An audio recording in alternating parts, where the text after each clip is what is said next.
तर मित्रांनो, लपंडाव या मालिकेच्या 13 जानेवारीच्या एपिसोडमध्ये खूप छान ट्विस्ट बघायला मिळतोय.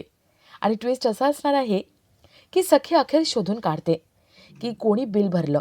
10 लाख रुपये दाभाडे मावशींसाठी कोणी भरले, तो श्रीमंत माणूस कोण होता. सखी हॉस्पिटलमध्ये येते तेव्हा तिला कळतं की दाभाडे मावशींचं ऑपरेशन झालंय आणि दाभाडे मावशी आता आउट ऑफ डेंजर आहेत. आणि तिला हे सुद्धा कळतं की दाभाडे मावशींसाठी कोणीतरी श्रीमंताने पैसे भरलेत. सखी सगळ्यांना विचारत असते की तो श्रीमंत माणूस कोण आहे, पण कुणालाच माहिती नसतं. सखी रिसेप्शन काउंटरवरती जाते. तिथे नर्सला विचारते, ज्या माणसाने बिल भरलं दाभाडे मावशींचं तो माणूस कोण होता, त्याचं नाव काय आहे. नर्स म्हणते, नाही, मला काही माहिती नाही आहे. सखी मोठ्या डॉक्टरांना भेटते आणि त्यांना विचारते की कोणी बिल भरलं, तो श्रीमंत माणूस कोण आहे. डॉक्टर म्हणतात, नाही, आम्हाला काहीच माहिती नाही आहे. किरण सखीचे हे सगळे प्रयत्न बघत असतो. सखी दाभाडे मावशींकडे येऊन बसते आणि मनात म्हणते, दाभाडे मावशींचं बिल ज्यांनी कोणी भरले त्या माणसाचं नाव पत्ता काहीच कोणाला माहिती नाही आहे. कोणाला त्याचा चेहरासुद्धा माहिती नाही आहे. असं कसं होऊ शकतं. ना डॉक्टर ना नर्स. सखी खूप विचार करत असते आणि तिचं लक्ष समोरच्या CCTV कॅमेऱ्याकडे जातं. सखी म्हणते, कोणाला जरी माहिती नसलं तरी CCTV फुटेजमध्ये आलंच असेल तो माणूस कोण आहे. सखी CCTV फुटेज चेक करायला जाते आणि तिला दिसतं की कारमधून एक माणूस खाली उतरलाय आणि तो म्हणजे कान्हा. त्याच्यासोबत बॉडीगार्ड होते आणि तो सगळ्यांना घेऊन आतमध्ये आला होता. त्याने बिल भरले.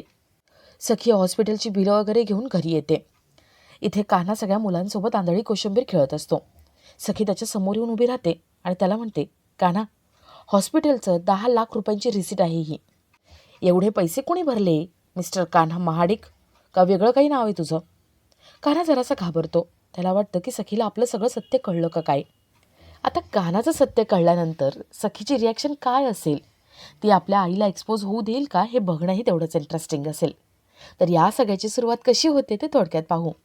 तर मालिकेत आपल्याला असं बघायला मिळतंय की सखी त्या पेपरवरती सह्या करणार तेवढ्याच सखीचा फोन वाजतो. किरणचा फोन आलेला असतो. सरकार म्हणते, बघ बघ, म्हातारी गेली का काय. सरकार हसायला लागते. सखी घाबरत घाबरत तो फोन घेते. किरणच्या मोबाईलवरून कान्हाने फोन केलेला असतो.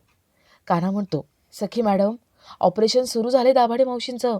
पैशांची सोय झाली आहे. तुम्ही कुठलीही चूक करू नका, चुकीचा निर्णय घेऊ नका. तुम्हाला कुणापुढे हात पसरायची गरज नाही आहे, झुकायची गरज नाही आहे. तुम्ही जिथे कुठे असाल ना, तिथून हॉस्पिटलमध्ये निघून या. सखी खूप खुश होते आणि ती फोन ठेवते.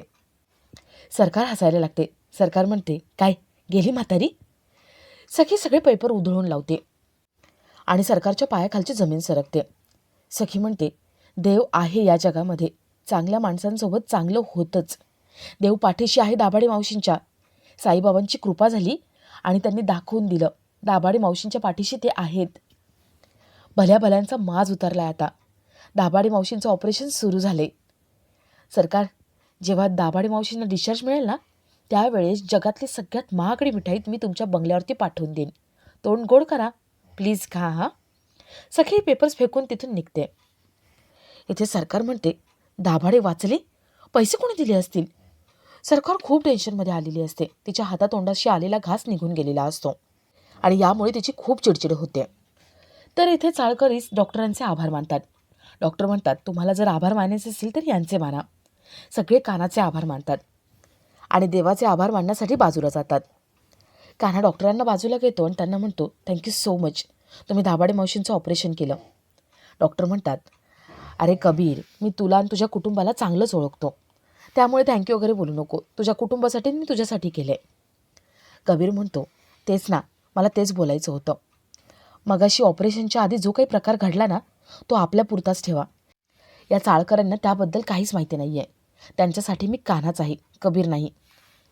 डॉक्टर विचारतात, मग मगाशी ते तू कबीर का बनून आला होतास. कान्हा म्हणतो, काय ना, ऑपरेशनसाठी पैसा महत्त्वाचा होता आणि लोक पैशाला सलाम ठोकतात. माणुसकी राहिलेलीच नाही आहे ना, त्यामुळे मला हा अवतार घ्यावा लागला. पण डॉक्टर, आपले इतक्या वर्षांपासूनचे ऋणानुबंध आहेत, आपलं नातं आहे. त्यामुळे माझी एक रिक्वेस्टवरती तुम्ही एवढं सगळं केलं.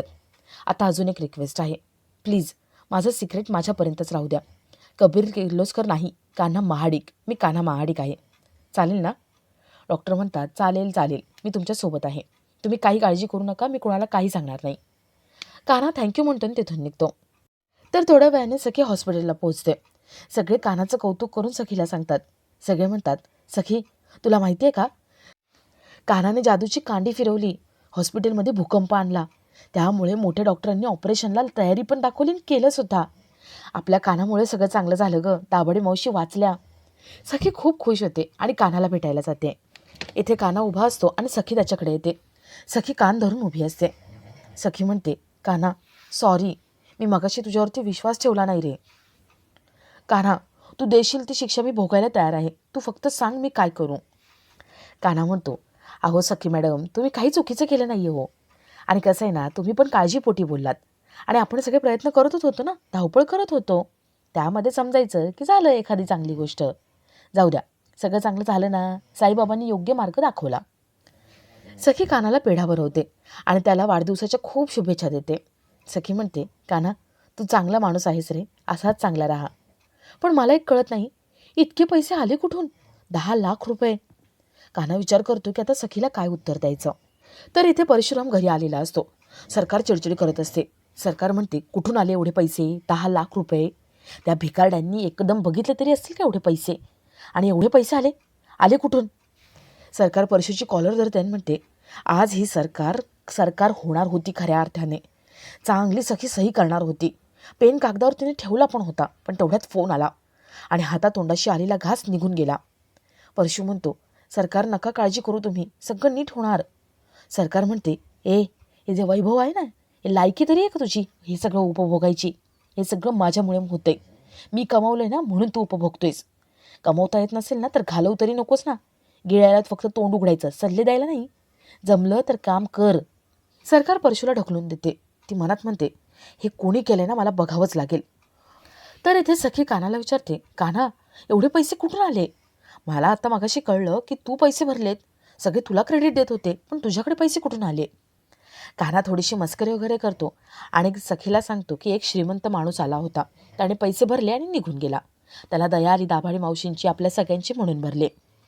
सखी म्हणते, कान्हा पण तो श्रीमंत माणूस होता तरी कोण? कान्हा म्हणतो, त्याने भरलाय ना, आपला प्रश्न मिटलाय ना, मग जाऊ देत. सखी सारखे सारखे प्रश्न विचारत असते आणि तेवढ्यात तिथे किरण येतो. किरण म्हणतो, कान्हा थोडं बाजूला यायचं होतंस. जानू सखीला आतमध्ये घेऊन जाते, दाभाडे मावशींना भेटायला घेऊन जाते. कान्हा म्हणतो, किरण थँक्यू सो मच. अरे किती प्रश्न पडले होते सखीला, वाचवलंस तू मला. किरण म्हणतो, कान्हा एक यक्ष प्रश्न तुझ्या समोर येऊन थांबलाय. इतक्या वर्षांपासून तू ज्या काळ्या गाडीमध्ये भेटायला जात होतास ना, ती गाडी आली आहे तुला घेऊन जायला. आज तुझा वाढदिवस आहे, बोलवणं आलंय तुला. कान्हा म्हणतो, जावं तर लागणारच आहे. जातो मी, थोड्या वेळाने जातो. तर थोड्या वेळाने सखीला भूक लागलेली असते. सखी पाणी पिऊन आपली भूक भागवत असते. कान्हा तिच्याकडे येतो आणि तिला सँडविच देतो. सखी म्हणते, कान्हा अरे हे का? कान्हा म्हणतो, सखी अगं सकाळपासून तू काहीच खाल्लेलं नाही आहे. सकाळी मी एवढे छान पोहे बनवले होते, पण सखी मॅडम तुम्ही ते सुद्धा खाल्ले नाहीत. सकाळपासून उपाशी आहात, धावपळ करतायत, सँडविच खा. सखी म्हणते, असं असेल तर तू पण काही खाल्लं नाही, तू पण खा. दोघं प्रेमाने काळजीने एकमेकांना खाऊ घालतात आणि आपला आजचा हा भाग इथेच संपतो.